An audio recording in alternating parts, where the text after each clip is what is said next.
영원히 찬양과 경배를 받으시기에 합당하신 거룩하신 우리 아버지 하나님, 전능하신 능력으로 이 땅과 만물을 다 창조하시고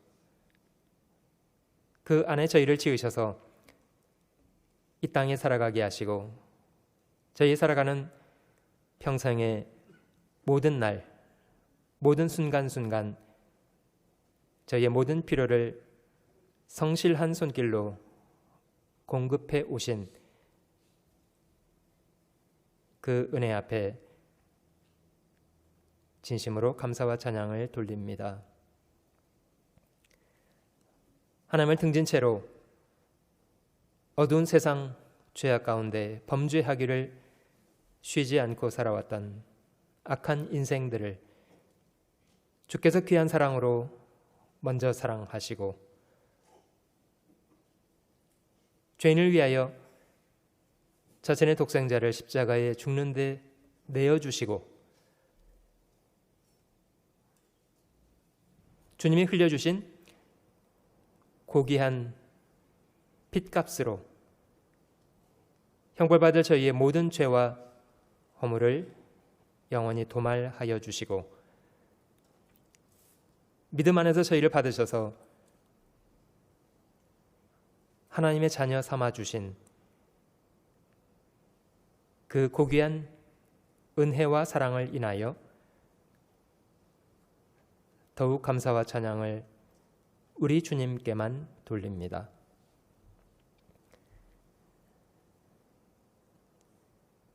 저희를 구원하시기 위해서 모든 것을 버려주신 주님 앞에 저희의 비천한 마음을 들여 살아가게 하시고 저희의 손과 발을 드리고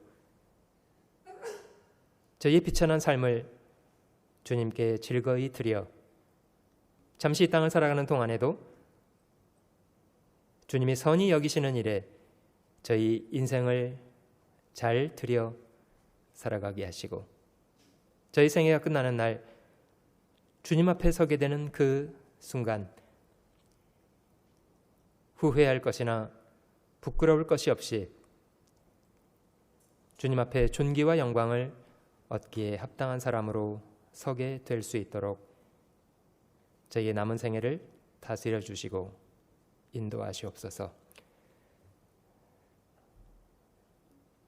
저희를 교회 안에 이끌어 주시고 말씀을 배우며 살아가게 하신 주님, 이 시간도 성령으로 저희 우둔한 마음을 일깨워 주시고 저희를 향하신 주님의 선하신 뜻을 기록된 말씀을 통해서 더욱 풍성히 알아갈 수 있도록 도와주시기를 원합니다. 우리 중에 연약한 사람, 병중에 고통하는 사람, 여러 가지 시험 가운데 있는 사람들을 주님 너그러이 여겨주시고 긍휼을 더하셔서 건강한 몸, 건강한 마음을 회복해서 더욱 주님 사랑하며 능력 있게 섬겨 살아갈 수 있도록 자비를 베풀어 주시기 원합니다.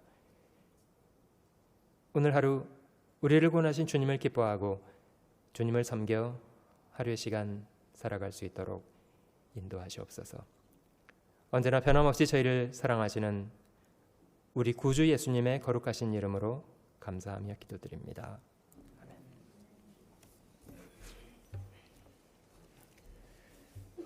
제가 부득이 2주간의 시간을 여러분들과 주일을 함께 하지 못했습니다.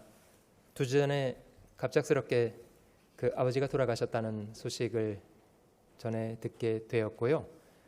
갑작스럽게 아버지 장례를 위해서 한국을 방문하고 잘 돌아왔습니다. 아버지는 연세가 좀 있으셨고요.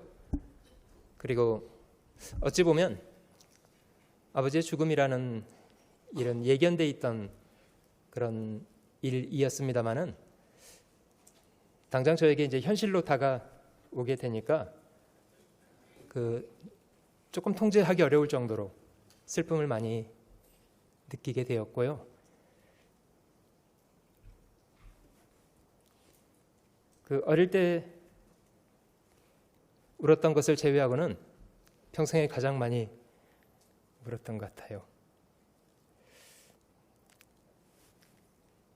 그 2주간의 시간을 보내면서 그 아버지의 죽음에 대해서 많이 생각하게 되었고요.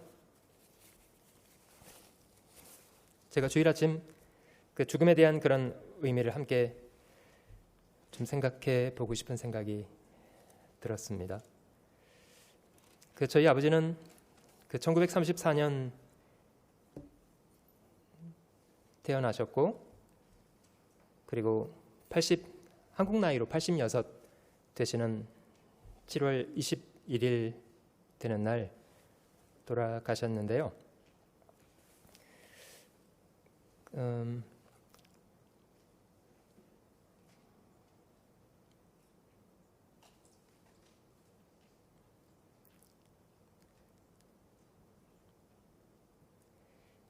20대 중반 결혼하셨고요. 아버지는 농부의 아들로 태어나셔서 젊은 시절에는 그 농사를 짓는 사람으로 사셨고요. 20대 중반 결혼하셔서 슬하에 저를 포함해서 5 자녀를 두셨고요. 그리고 나이 30 되던 해로 여겨집니다마는 1963년 거듭나신 이후에는 그 복음을 위해서 남겨진 생애는 거의 사셨다고 생각이 들고요. 그 60년 되면 그 선교사들이 한국에 들어와서 그 선교하고 그런 영향으로 복음이 전해지던 그런 시간이었습니다마는 60년대 초반 복음을 깨닫고 그 선교사들과 동역하시게 되었고요. 제가 그 아버지 유품처럼 남겨져 있습니다마는 그 선교사들이 문서 선교를 위해서 이제 승리의 생활이라는 이런 제목으로 그 매달 2번씩 발행되는 그런 신앙지를 만들어서 배포하셨는데요. 내용은 대부분 이제 그 서구에 있는 설교자들의 좋은 설교들을 그 한글로 이제 번역을 해서 그거를 이제 문서로 이제 많은 사람들에게 전달하시는 이제 그런 일을 하셨고, 선교사들 도와서 이런 편집하는 일을 오랫동안 하셨습니다.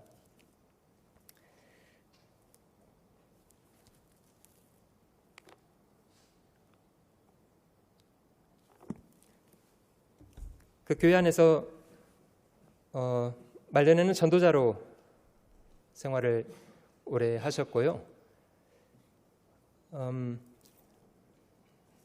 형제지간으로는 위로 누님이 3분 계시고 밑으로 형과 제가 남동생 2입니다마는 공교롭게 이제 교회 안에서 둘 다 전도하는 사람으로 살아가고 있고요. 형은 이제 아틀란타 교회도 방문한 적이 있었습니다. 그 집회차 2차례 방문한 적이 있고요. 독일에서 지금 선교하시는 우성은 목사님이 제 2살 위에 친형이고, 그리고 저도 지금 그 한국을 떠나서 미국에서 전도인으로 생활한 지가 이제 만 15년 정도가 되었고요. 그 아버지는 이제 2 아들을 전도인으로 키운 것에 대해서는 교회 안에서 퍽 자랑스럽게 여기셨고요. 2 사람 다 이제 해외에 나가는 상황 앞에서는 좀 인간적으로는 좀 아쉽기도 하셨던 모양이에요. 제가 나중에 이제 저희 작은아버지를 통해서 얘기를 전해 들었습니다마는 그 어떤 분이 저희 아버지한테 그런 질문을 하셨다고 해요. 그 2 아들을 다 전도인으로 키우셔서 좋으시겠습니다마는 둘 다 해외로 나가셔서 어떻습니까? 마음에 많이 섭섭하시겠습니다. 이제 누가 이렇게 인사를 아버지께 드렸던 모양인데요. 아버지는 이렇게 답변을 하셨다고 하시더라고요. 그놈들 내 자식들 아닙니다.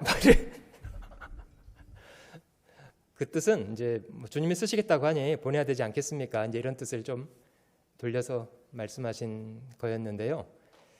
그 내심 그 인간적으로는 아들 하나라도 자기 옆에 좀 가까이 두고 싶어 하셨는데 이제 그렇게 하지 못한 것에 대해서 조금 많이 아쉬움을 감추셨던 말이었던 것 같아요.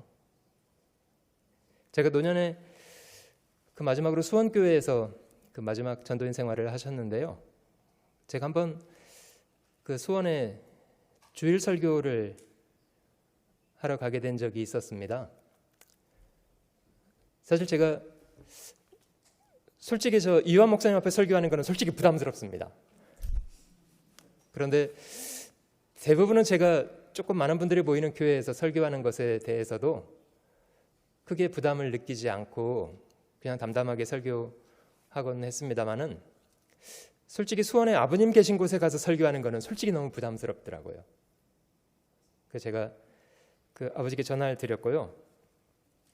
아버지, 제가 주일날 수원교회 설교가 들어있던데 아버지가 수원에 계십디다. 제가 설교를 하러 가야 되겠습니다. 저희 아버지가 그러시더라고요. 그래요, 어디 한번 와서 해봐라. 솔직히 제가 겁이 많이 났거든요. 근데 아무튼 그 감당치 못할 시험당함을 허락지 아니하시고 아버지가 갑자기 어디 설교를 하러 가시게 됐다면서 자리를 비워주시더라고요. 그래서 정말 제가 그 수원교회 설교 편안하게 하고 돌아왔는데 그 아버지가 제 설교에 대해서도 좀 많이 귀담아 들으셨고요. 제가 전도인이 되고 나서 설교를 한번 나갔다 왔는데 그 아버지가 저한테 그러시더라고요. 그 너 설교하고 왔냐? 네. 그 설교한 테이프 하나 갖고 와라. 그래서 제가 갖다 드렸습니다. 며칠 후에 이제 아버지가 전화를 하셨는데, 애비야, 내가 너를 오늘까지는 애들이라고만 생각하고 있었던 것 같으다. 근데 설교를 들어보니 그 애는 아니더라. 그래서 제가 그러시던가요? 근데 애비야, 너 말이 너무 빠르더라. 말이 너무 제가 지금은 많이 천천히 합니다. 근데 젊을 때는 제가 말이 조금 빨랐습니다. 애비야, 너 말이 너무 빠르더라. 젊은 사람들이 알아듣겠다마는 나이 많은 사람들은 그렇게 빨리 이야기하면 어떻게 알아듣겠냐. 아무리 좋은 말을 해도 못 알아들으면 그게 무슨 의미가 있겠냐. 애비야, 좀 부디 좀 천천히 해라. 이런 꾸지람을 해 주셨는데요.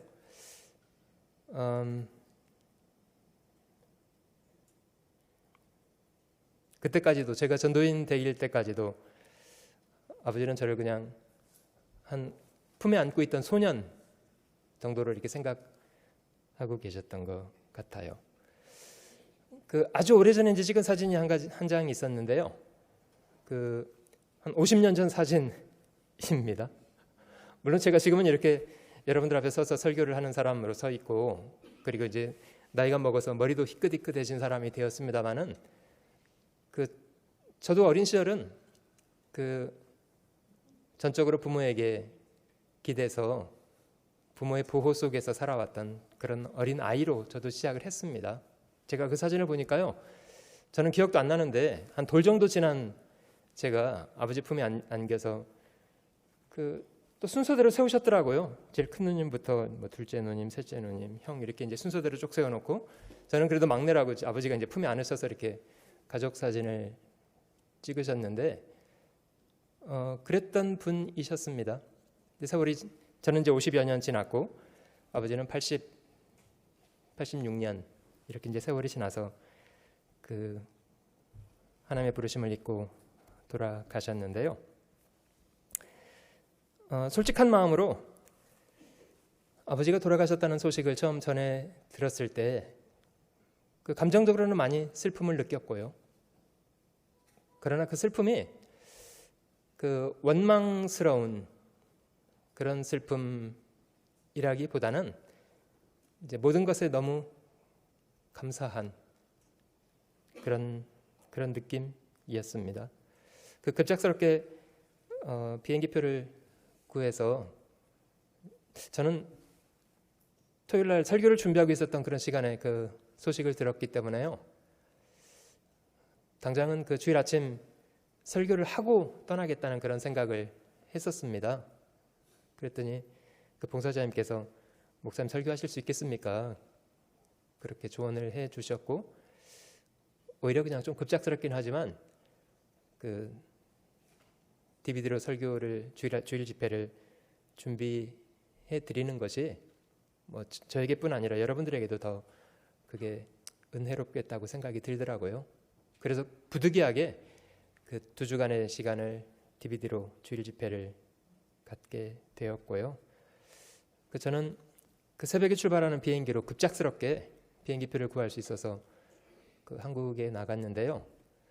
공교롭게 이제 제가 한국에 도착해서 아버지 장례식장에 도착했을 때는 그 이미 이제 그 발인이라고 합니다만은 발인 예식은 끝난 직후에 이제 제가 식장에 들어갔습니다. 가족들이 이제 많이 장례를 위해서 애를 쓰고 계셨고요. 그리고 그 아버지가 이제 신앙생활 하셨던 수원교회에서 장례 절차를 다 주관하셔서 진행해 주시고, 또 교회 초창기에 복음을 깨닫고 교회 안에서 수고하셨던 분이시라고 이완 목사님께서 또 오셔서 장례를 주례해 주셨고요. 실제 많은 분들이 와 계시더라고요. 많은 분들이 함께 슬퍼해 주셨고,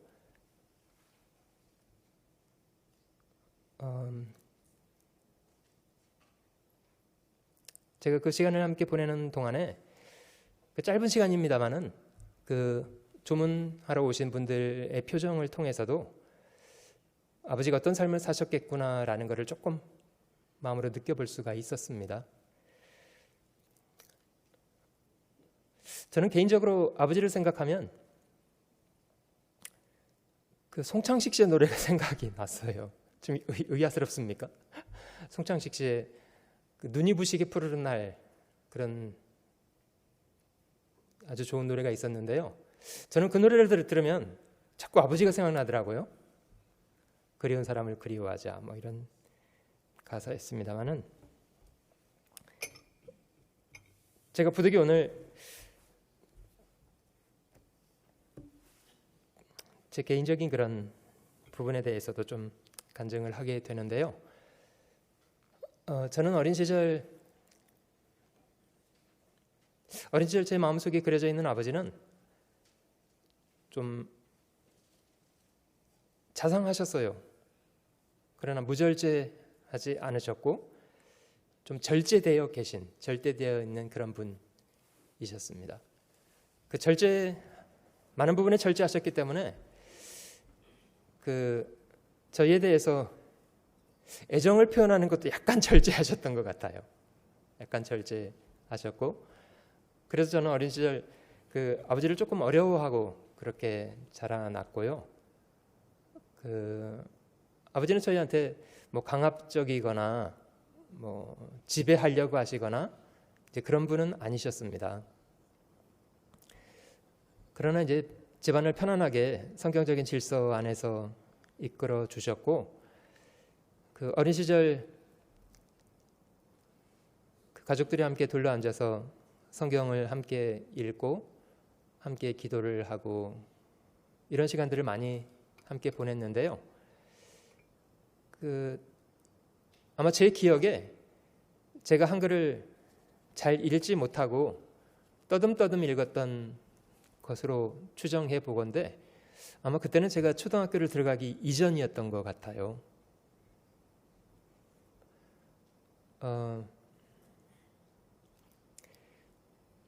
떠듬떠듬 성경을 읽어도 아버지가 그걸 참 칭찬해 주셨고, 저는 어린 시절부터 그런 분위기가 참 좋더라고요. 초등학교 들어가기 이전 그런 나이였습니다마는 그런 때에 그 마음속으로는 벌써 나도 아버지처럼 살 거야, 이런 생각을 했었으니까요.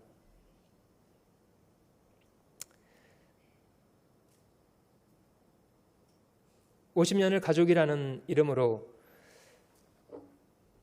함께 살아왔기 때문에요. 사실 추억을 이제 많이 공유하고 있고요.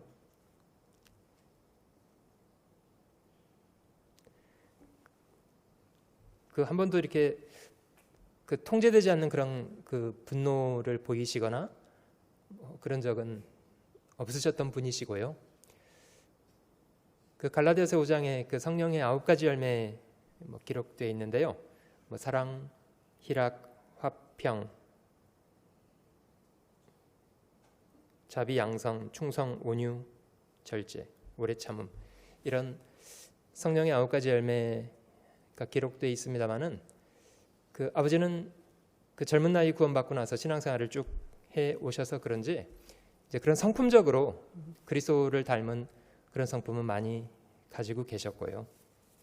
아마 그런 이유 때문에 이제 가족들에게도 그런 그리스도인으로서의 선한 모범을 평생에 편안하게 보여주셨다, 이렇게 생각됩니다.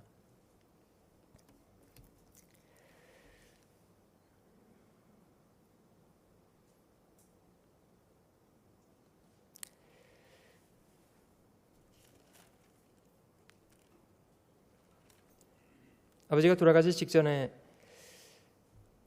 그 건강하게 사셨고요. 돌아가시기 한 달 전부터 조금 호흡이 가쁘다는 것에 대해서는 말씀을 하셨고요. 돌아가시기 전주에 독일에 있는 형이 갑작스럽게 기회가 돼서 아버지를 방문해서 시간을 보냈고,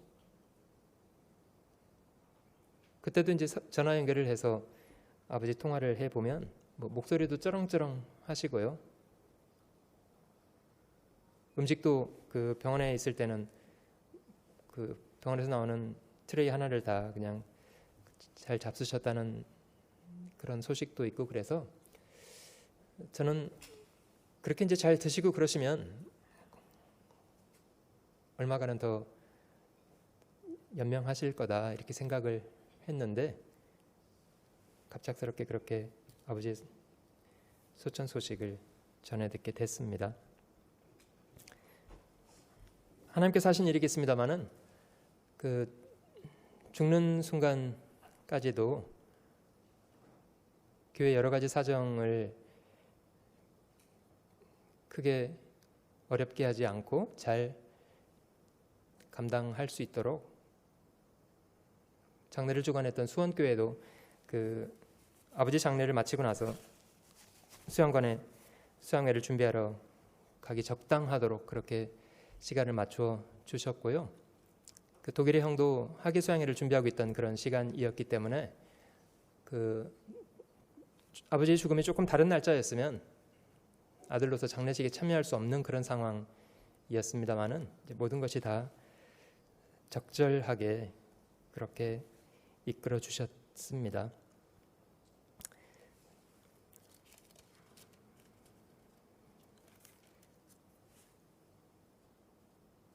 장례식장에서 그 살아생전에 임종을 지켜보지 못한 가족들에게 그 아버지의 모습을 보여주시겠다고 관을 열어서 아버지 시신을 볼 수 있도록 이끌어 주신 적이 있었는데요. 물론 제가 봤던 것은 저희 아버지께서 80여 년 사용하셨던 아버지의 몸이 거기 죽은 상태로 누워 계셨습니다마는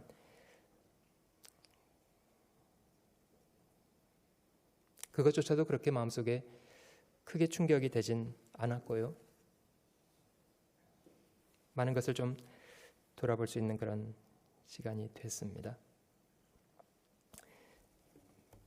저희가 살아가는 시대에 실제로 많은 사람들은 그 죽음이라는 주제에 대해서는 심각하게 생각하려고 하지 않고 마치 자신에게는 그런 일은 벌어지지 않을 것이라고 생각하거나 아니면 적극적으로 그 죽음에 대해서는 생각을 하려고 하지 않는 그런 세태 속에 저희가 살고 있습니다마는 물론 저희는 정신없이 바쁘게 살아가고 있고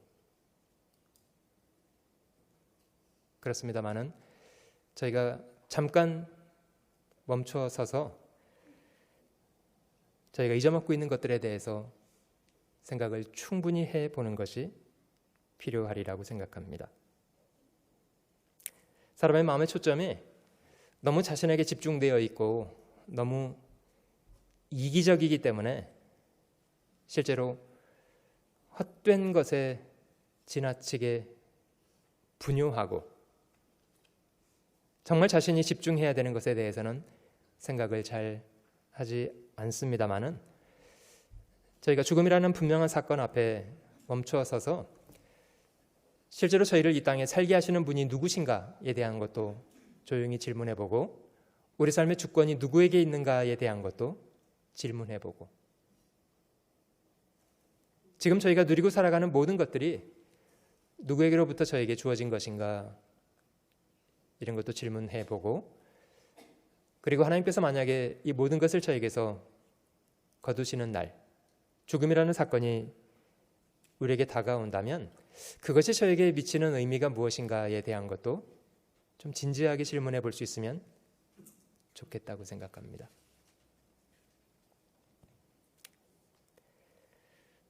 가능하면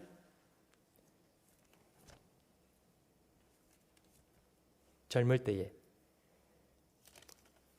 자신의 죽음에 대해서 진지한 생각을 해보는 것이 좋으리라고 생각합니다. 성경을 조금 앞으로 넘겨서 전도서 12장을 한번 같이 찾아보겠습니다.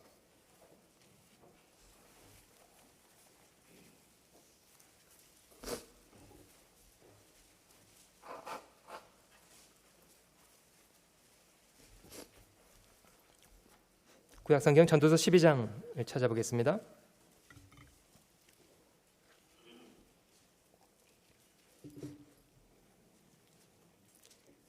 전도서 12장 1절 너는 청년의 때에 곧 곤고한 날이 이르기 전 나는 아무 낙이 없다고 할 해가 가깝기 전에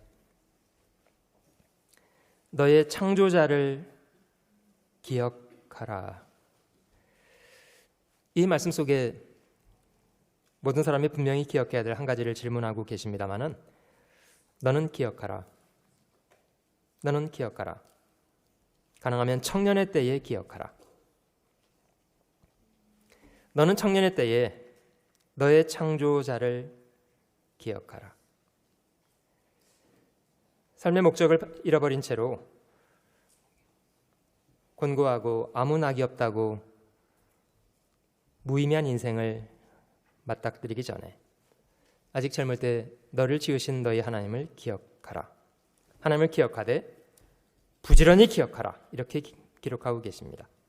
2절 해와 빛과 달과 별들이 어둡기 전에 비 뒤에 구름이 다시 일어나기 전에 부지런하게 너를 지으신 분을 기억해야 한다.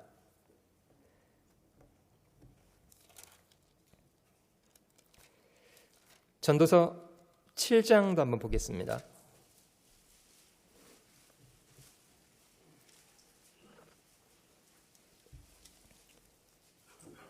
전도서 7장 1절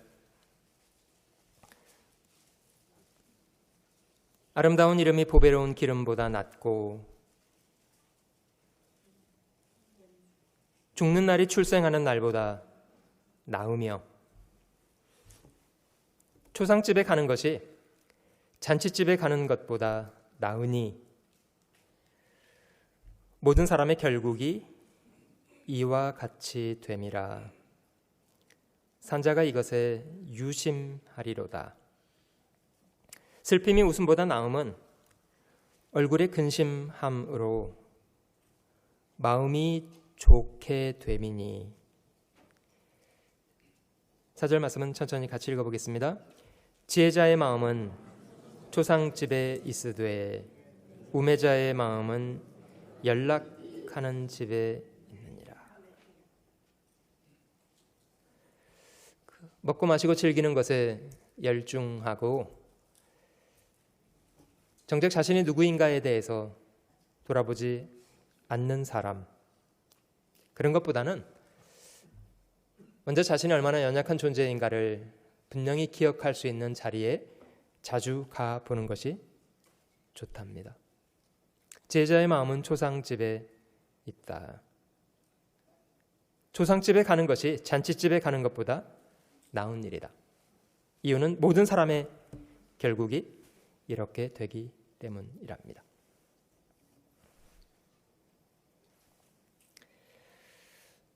자신의 죽음에 대해서 좀 많이 생각해 보셨습니까?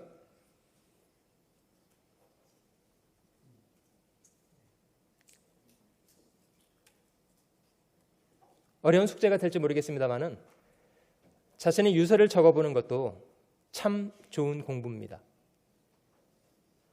여러분들이 만약 유서를 적으신다면 어떤 내용을 그 글에 적으시겠습니까?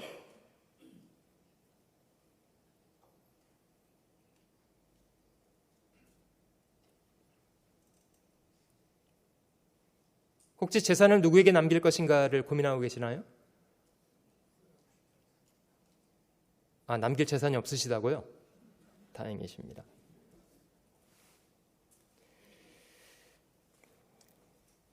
아마 여러분들 직접 자신의 유서를 적어보려고 하시면 제가 장담컨대 그것만으로도 여러분들은 많은 것을 배우시게 될 겁니다. 실제로 저희 각 사람이 얼마나 하나님 앞에 자격 없는 사람으로 살고 있는가에 대한 것도 많이 발견하게 되고, 아무런 자격 없는 사람들에게 하나님께서 얼마나 선한 은혜로 저희를 지금까지 살게 하셨는가에 대한 것도 많이 발견하게 되리라고 생각됩니다.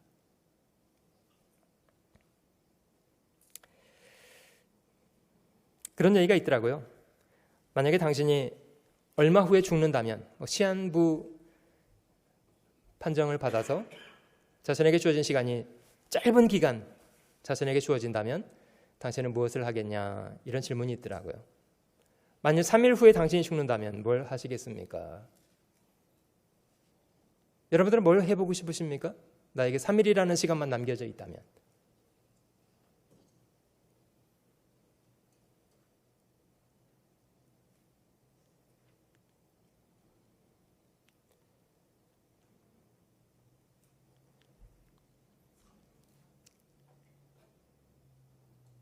맛있는 거 먹으러 가시나요? 내일 죽을 터이니 먹고 마시자 이러실 건가요?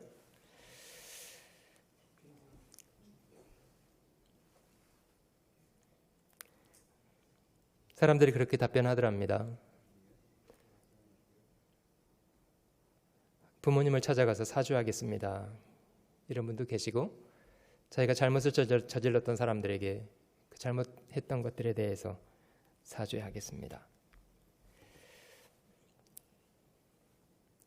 저는 아마 집을 정리하고 싶을 것 같아요. 버릴 거는 좀 과감하게 많이 싹 버리고 흔적을 안 남기고 가려고 노력할 것 같아요. 근데 그걸 하되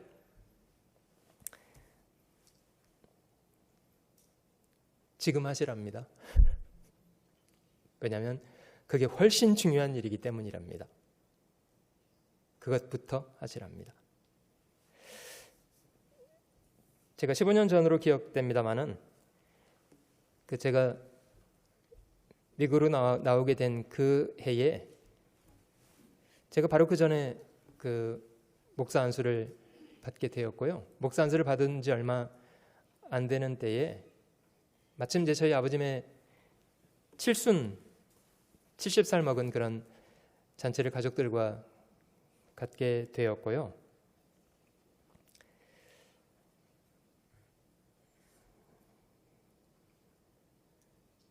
그 시간에 그 5 자식들에게 각각 그동안 살아오면서 느꼈던 아버지에 대한 말씀을 한마디씩 하라는 그런 기회가 주어졌습니다.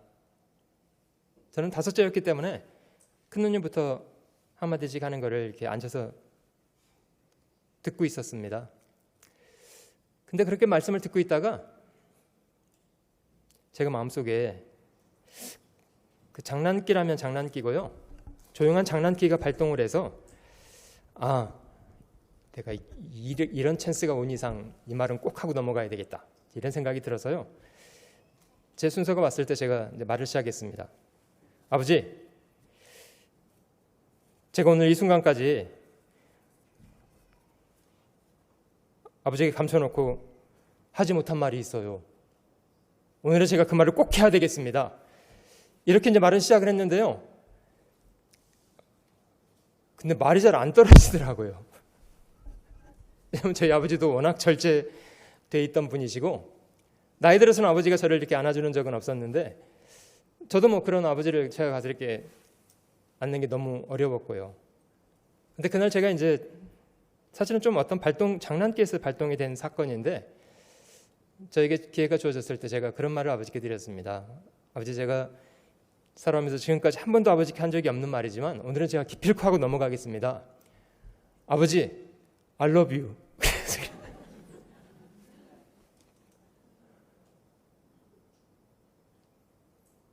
근데 이 어르신이 참 좋아하시더라고요.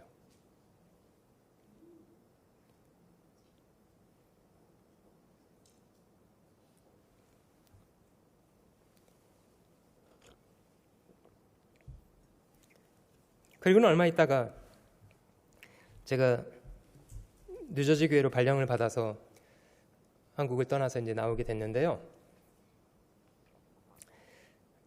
제가 그때 그 고백을 아버지께 했던 것은 인생을 살면서 참 두고두고 잘한 일이라고 생각합니다. 두고두고 잘한 일이었다고 생각합니다. 그 칠순잔치가 끝나고 저희가 그 살던 거제도로 돌아가게 돼서 제가 가족들과 함께 아버지께 인사를 드리고 내려가는데, 그 아버지가 그 주차장까지 따라 내려오셨어요.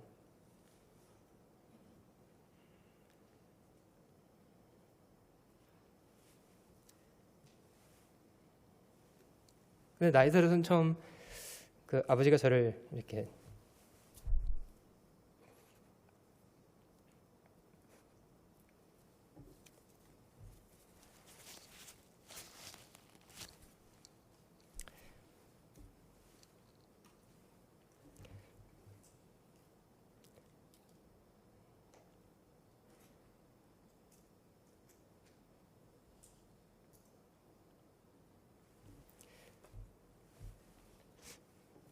저를 안아주셨는데 참 좋았습니다.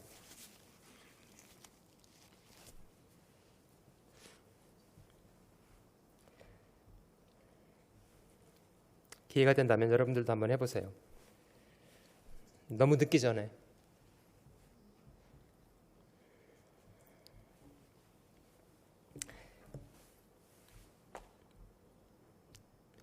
죽음이라는 것이 저희 모든 사람에게 가까이 있다는 것을 기억하는 것이 좋겠습니다. 고쳐야 될 것들이 있다면 후회하기 전에, 자기가 잘못된 것을 발견하고 있다면, 자기 삶이 그릇되어 있다는 것을 발견하고 있다면 빨리 고치도록 노력하는 것이 필요하겠습니다.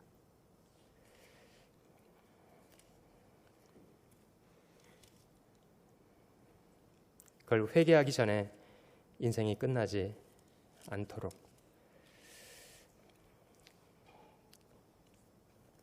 제가 아버지의 죽음을 경험하면서요, 아버지를 데려가신 하나님을 원망했던 것은 아니고요, 실제로 이제 모든 사람의 죽음이라는 것이 부인할 수 없는 하나님의 섭리입니다. 한 번 죽는 거 사람에게 정하신 것이고, 하나님이 정하신 이상 모든 사람이 부인할 수 없이 죽음을 맞게 되는 것이고요, 인간의 범죄한 이후에 하나님이 너희는 흙이니 흙으로 돌아가라 그렇게 말씀하셨고, 죽음이라는 것은 모든 사람에게 삶의 한 부분입니다. 이사야 40장 다시 한번 돌아가 보시면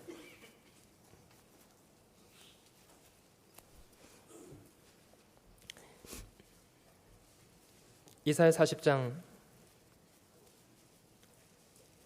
6절 말씀을 다시 한번 돌아가 보실게요. 이사야 40장 6절.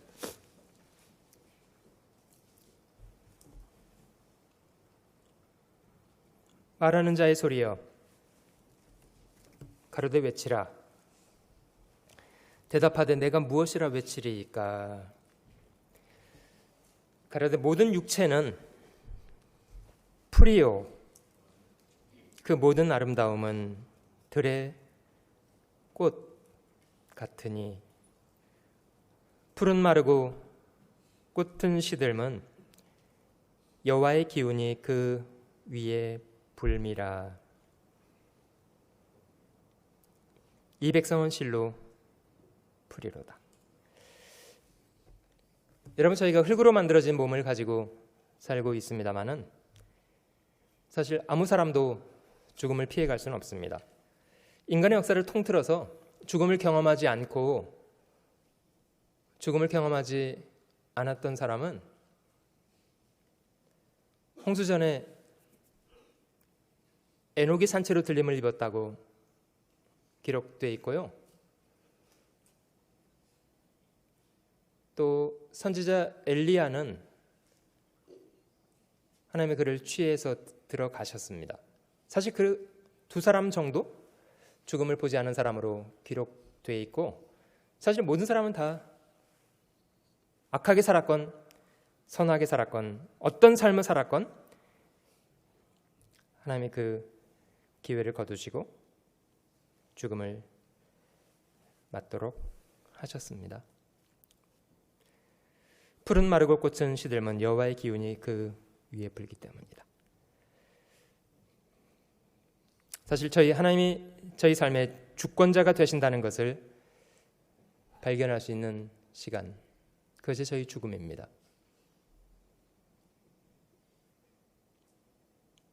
너희 생명이 무엇이뇨? 너희는 잠깐 보이다가 없어지는 안개, 영어로 베이퍼, 수증기가 훅 공중에 사라지는 것처럼 오늘 밤에 내 영혼을 도로 찾으리니. 하나님이 우리에게 그런 결정을 하실 때 그걸 누가 가로막고 설 수 있습니까?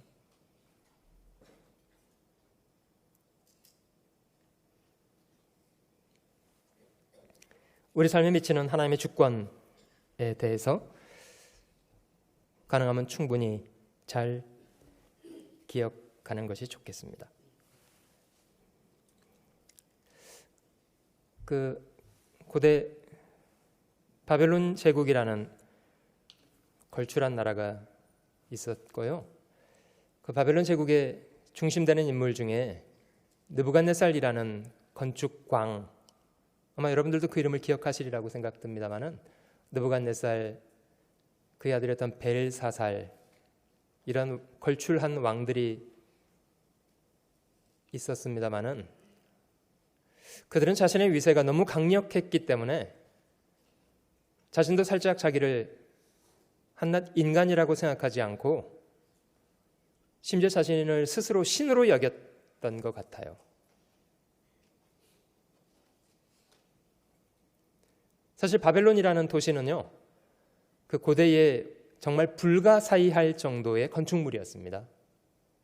사막 한가운데 맨하탄 같은 곳을 고대에 만들어 놓은 이제 그런 곳이 바벨론이었고요. 그 바벨론 문명의 중심에 서 있던 사람이 느부갓네살이라는 제왕이었습니다. 그 사람이 어느 날 자기가 건축한 바벨론을 내려다보면서 야, 정말 나는 대단하구나. 이런 업적을 일궈냈으니 나는 정말 대단한 존재구나.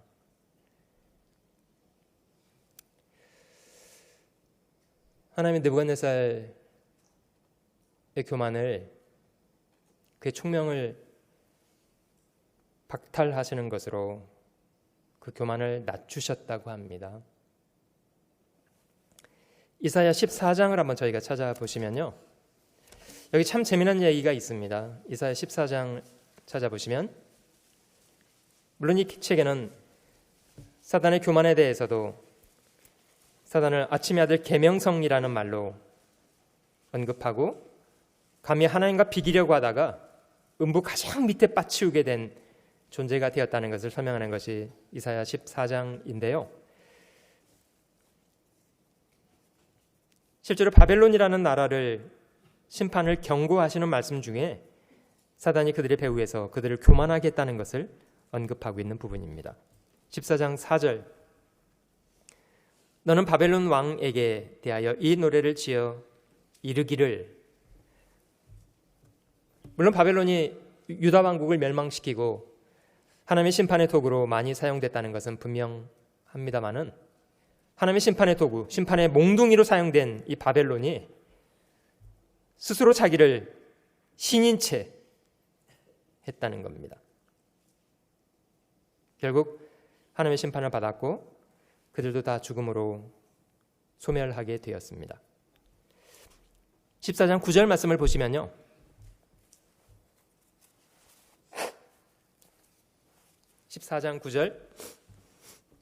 아래 음부가 너로 인하여 소동하며 너의 몸을 영접하되 그것이 세상에서의 모든 영웅을 너로 인하여 동하게 하며 열방의 모든 왕으로 그 보좌에서 일어서게 하므로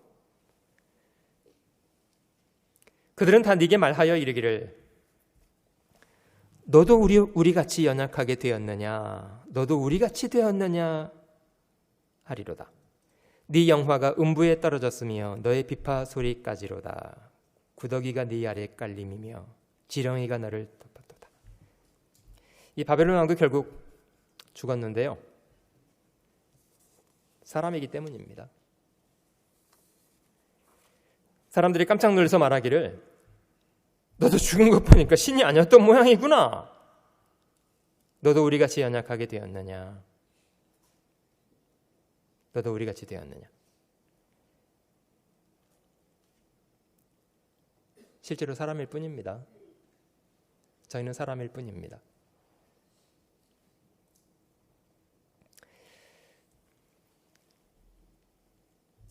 아버지 시신 앞에서 제가 그런 생각을 해보았는데요, 죽음은 사람에게 참 많은 것을 가리키는구나. 사람이 죽음 앞에 서면 비로소 사람이 무엇인가를 많이 배우게 됩니다. 인간이 얼마나 무능한 존재인가에 대한 것을 많이 배우게 됩니다. 하나님이 사람의 생명을 거두실 때 사람이 할 수 있는 일, 죽은 사람이나 그 죽은 자의 가족들이 할 수 있는 한 가지 일은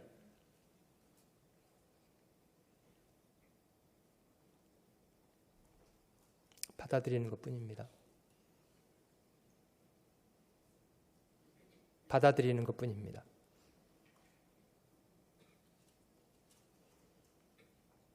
저는 욥의 위대함이 그것이라고 생각합니다. 한날 아침에 10자식을 잃어버렸는데요, 욥은 그 험악한 사실을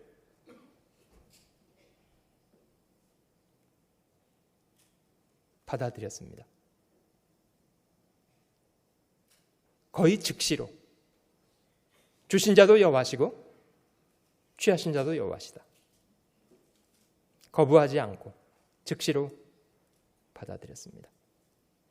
인간이 얼마나 무능하고 연약한가를 저희는 죽음 앞에서 많이 배울 수 있습니다.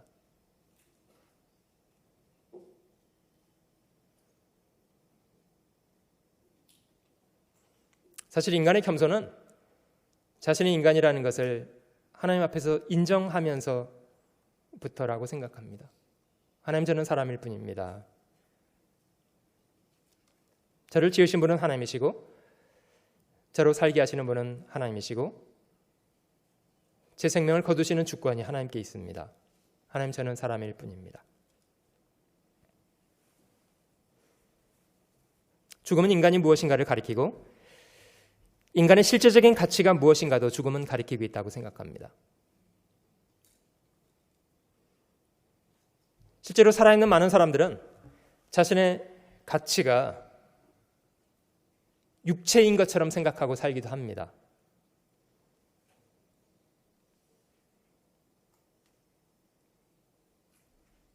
좋은 집, 좋은 옷, 좋은 차, 좋은 환경. 마치 자기 삶의 가치가, 자기 자신의 가치가 육체가 전부인 것처럼 육체를 위한 일에 온통 인생을 들여 살기도 합니다마는 제 아버지의 죽은 시신이 담겨져 있는 관을 제가 내려다 보면서 분명히 저희 아버지가 사용하셨던 그 몸이었습니다.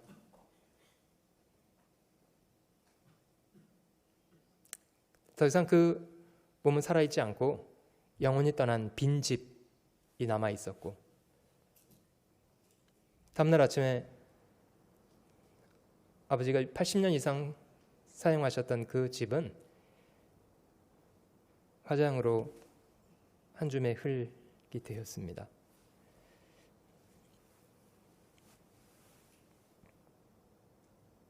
영혼 없는 집, 영혼 없는 몸, 그걸 죽음이라고 합니다. 영혼 없는 몸이 죽은 것처럼 영혼이 떠난 육체, 사실 그건 흙으로 다시 돌려보내줘야 합니다. 참 역설적이지만 죽음 앞에서 살아있다는 것이 얼마나 고귀한 기회였는가를 많이 생각하게 되었고요. 하나님이 주셨던 삶의 기회, 가족관계, 사랑하는 사람들, 이 모든 것이 얼마나 큰 은혜였는가에 대해서도 많이 생각하게 됐습니다.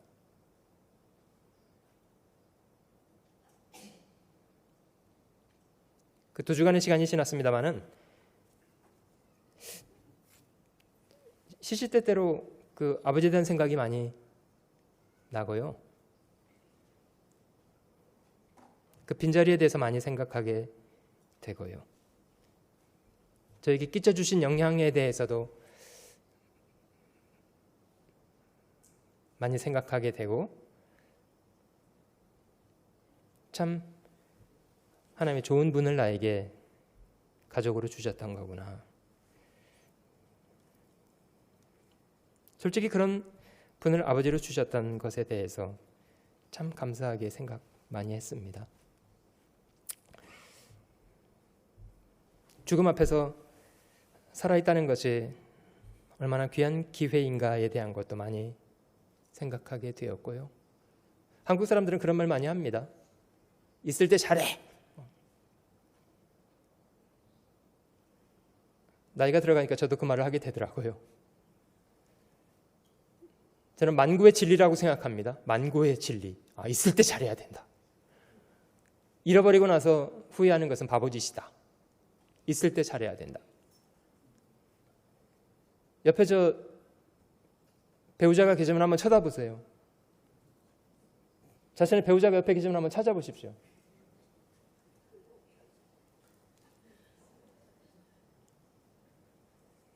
말 안 해도 느끼시죠? 상대방에게 그렇게 말하지 마시고요. 있을 때 잘해야 되겠다. 이렇게 생각을 좀 많이 해보세요. 만구의 진리입니다.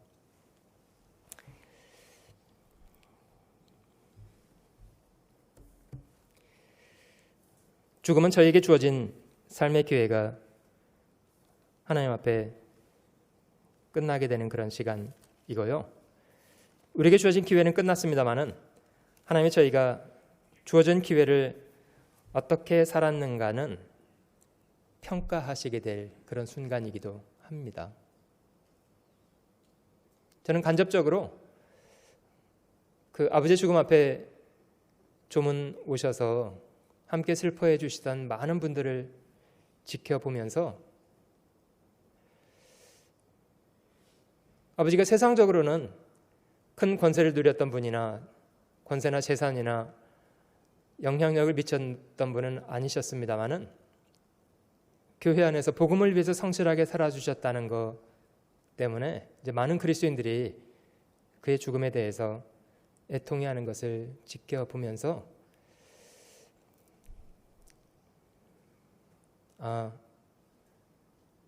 그 사람이 어떤 사람이었는가에 대한 가치는 죽음이 보여줄 수 있구나.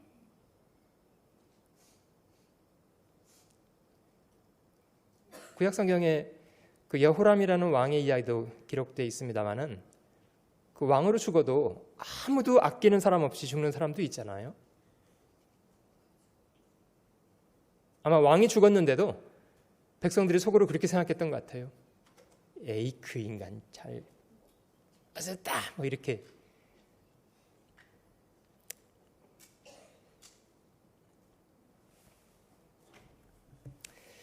여러분, 주님의 비유 가운데 그 마태복음 25장에는 달란트 비유라는 것이 기록되어 있고요. 누가복음 19장에는 문화 비유라는 비유가 있습니다. 두 비유는 내용이 조금은 다릅니다만은 중심되는 내용은 이렇습니다. 주인이 종들을 불렀고요. 종들에게 자기 재산을 맡기면서 일할 것을 부탁했다는 이야기입니다.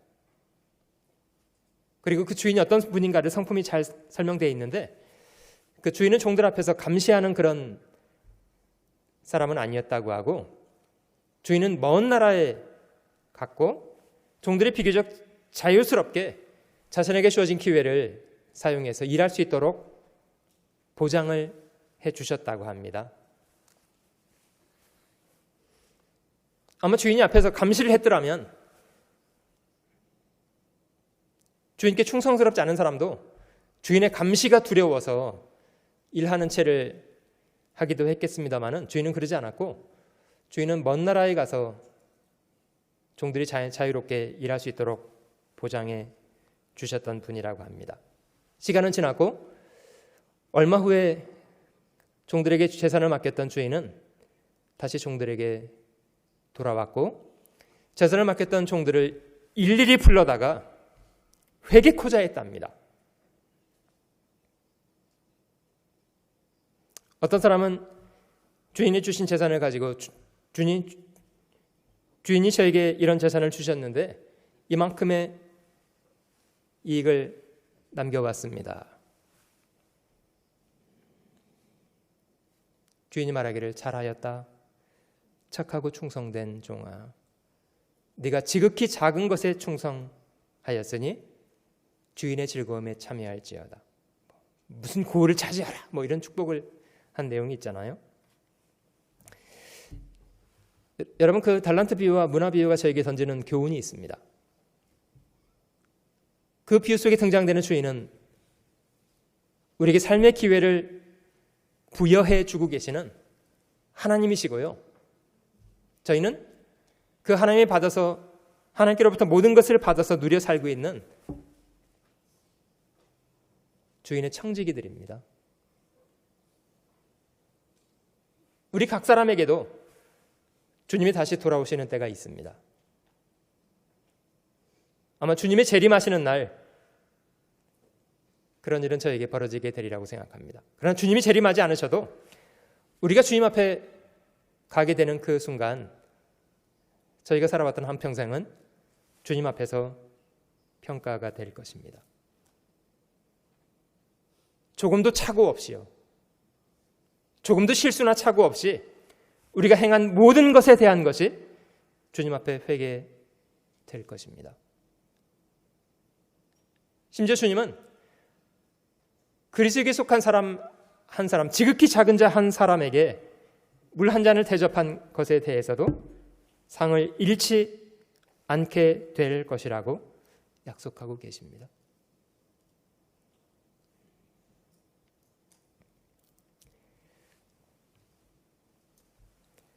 우리 삶이 주님 앞에 회개되리라는 것을 기억해야만 저희가 정신을 차리고 어떻게 살 것인가를 삶의 방향을 정정할 수가 있습니다. 사실 많은 그리스도인들의 문제는 슬쩍 자기가 자기 삶에 주인 노릇을 하고 살아가는 겁니다. 자기가 스스로 주인이 되어서 자기가 원하는 대로 살겠다는 것이 많은 사람들이 안고 있는 문제입니다. 두 종류의 삶이 있고 두 종류의 죽음이 있습니다. 고린도후서 5장을 찾아보면 두 종류의 삶을 발견할 수 있는데요. 고린도후서 5장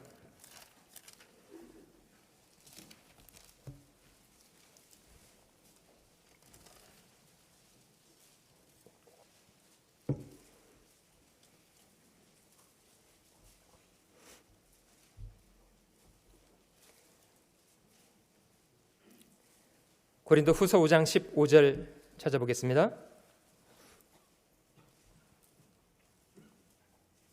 고린도후서 5장 15절. 저가 모든 사람을 대신하여 죽으심은 산 자들로 하여금, 그들은 같이 읽어보시겠습니다. 다시는 저희 자신을 위하여 살지 않고 오직 저희를 대신하여 죽었다가 다시 사신 자를 위하여 살게 하려 함이니라. 크게 두 종류의 삶이 있다고 생각이 드는데요. 한 가지는 그냥 자기를 위해서 살고 있는 삶.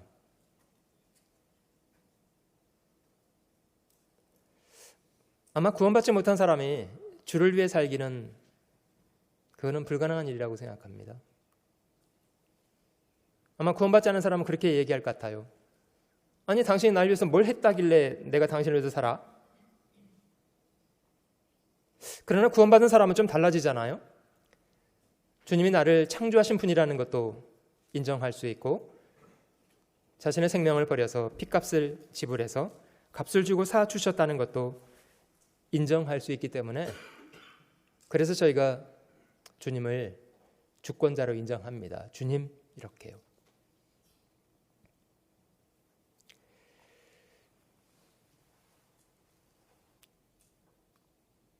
근데 참 아이러니한 건요, 주님이 자기를 위해서 죽었다는 것을 반드시 인정한다고 하면서도 그냥 변함없이 자기를 위해서 살고 있는 사람,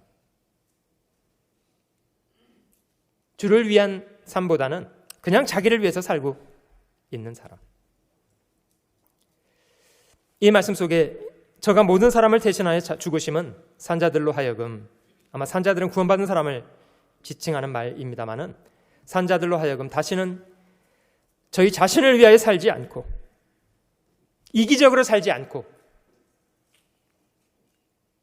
오직 저희를 대신하여 죽었다가 다시 사신 자, 주를 위해서 살게 하려 합니다. 사실 그게 영원한 거 아닙니까?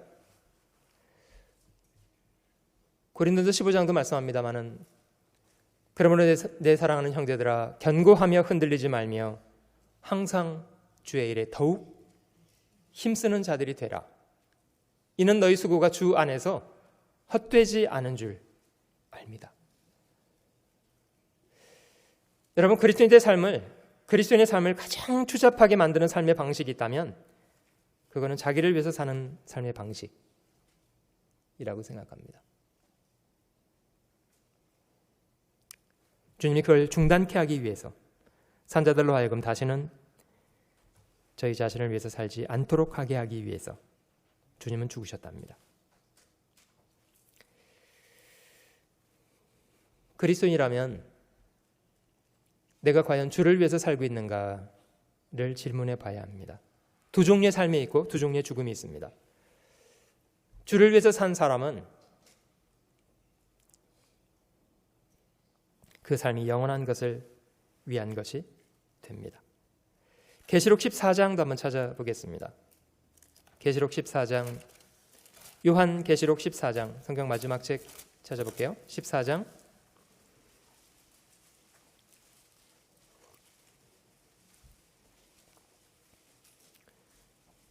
요한계시록 14장 13절.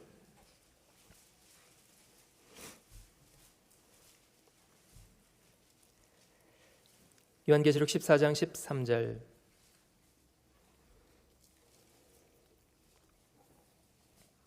또 내가 들으니 하늘에서 음성이 나서 가로되 기록하라. 자금 이후로 주 안에서 죽는 자들은 복이 있도다 하시매 성령이 가라사대 그러하다.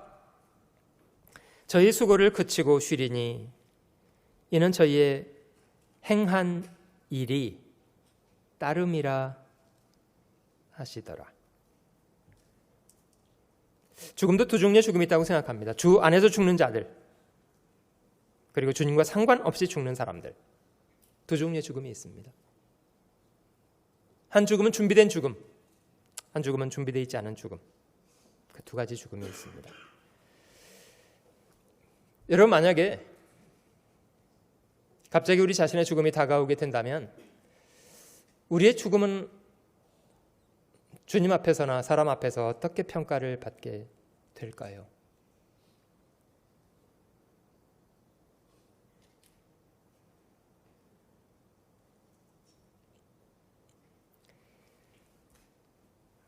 솔직한 마음으로 저는 아버지의 죽음을 너무 기쁘게 받아들이게 됐습니다. 그가 주 안에 계신 분으로 죽음을 맞게 되었기 때문에요. 물론 마지막 순간에 호흡이 어려운 그런 신체적인 불편함이 있었습니다마는 아버지가 죽음을 두려워하지 않으셨습니다. 참 편안해라 하셨고요.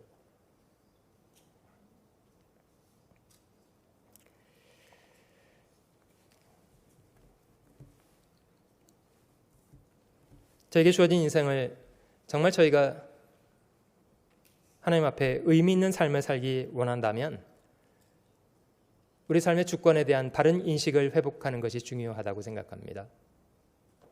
더 이상 스스로 자신의 인생을 주인 노릇하면서 자기 마음에 드는 대로 주관하고 살겠다는 그런 생각은 중단하는 것이 좋겠다고 생각이 들고요. 주인의 재산을 맡아서 관리하는 청지기가 자신의 주인인 채 한다면 그건 주인을 업신여기는 삶의 방식 아닙니까?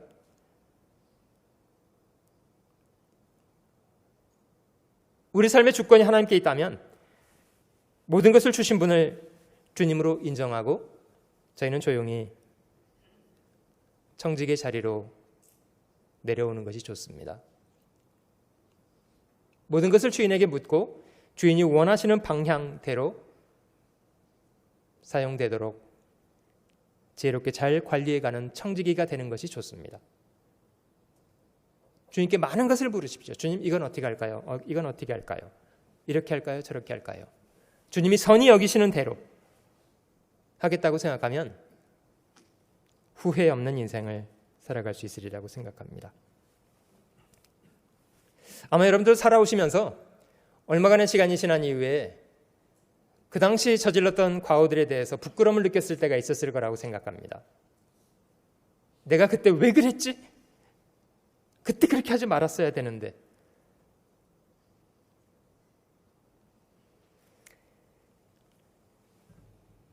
여러분, 저희가 죽음 앞에 서는 것이 좋은 공부가 되는 것은 무엇이 더 중요한지에 대해서 바르게 분별할 수 있기 때문이랍니다. 저에게 죽음이 닥쳐왔을 때, 저희가 주님 앞에 서게 되는 순간이 오게 됐을 때 후회할 일이라고 생각된다면 하지 않는 것이 좋습니다.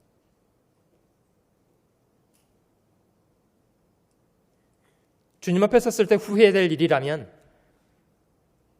하지 않는 것이 좋습니다.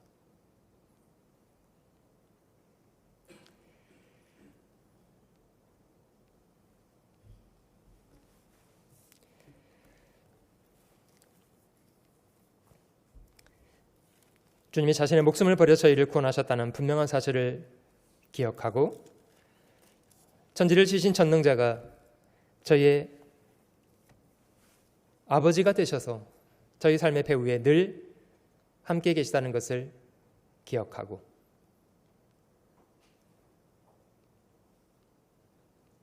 어찌하든지 그 주님을 기쁘시게 하겠다는 한 가지 목적을 위해서 후회 없는 인생을 살아가실 수 있으면 좋으리라고 생각합니다.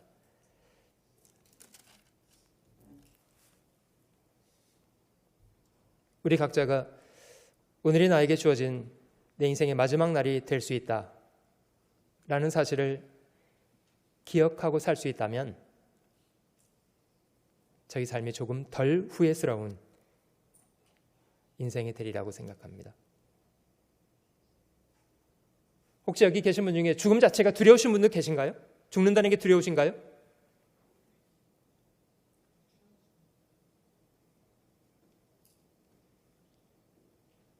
그런 분이 계시면 상담해 드리려고요. 죽는 게 두렵지 않다면, 죽음 후에 주님 앞에 서게 된다는 것이 분명하다면 비겁하게 사지 마시고 과연 하나님의 자녀답게 하나님 앞에 부끄러움 없는 삶을 살 수 있도록 애쓰시면 좋겠습니다. 제가 부득이 아버지의 죽음 앞에서 좀 개인적인 이야기들을 조금 하게 됐는데요.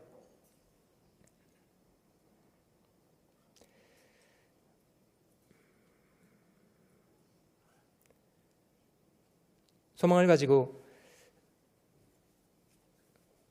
아버지의 죽음을 맞을 수 있어서 너무 감사했고요. 돌아가신 아버지가 개인적으로 저희 아버지라는 사실도 너무 감사했고요. 무엇보다도 가장 감사한 것은 이런 삶의 기회를 주신 하나님께 가장 감사했습니다. 같이 기도하겠습니다.